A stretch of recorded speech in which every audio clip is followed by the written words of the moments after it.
Мейлі біреу сені дұшпан санасын, мейлі біреу жаман көзбен қарасын, сен оларға жақсы көзбен қарай сал, сонда олардан жоғарылау боласың.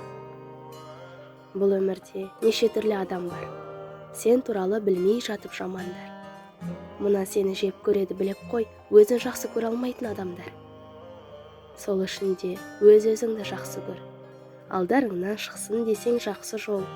Жақсы жолды жолықтырғың келсе егер, ең бірінші өзің сондай жақсы бол. Мейіріммен шуақ шашып маңайға, көмегіңді көрсете біл талайға. Мың арманнан аттап өту керексің, бір арманға жету үшін қалайда. Алдарыңнан шықса дағы қандайсың, қыран болып сыңнан биік самғайсың. Кешіре біл, біреу сені ренжітсе, кешіргеннен кішірейіп қалмайсың.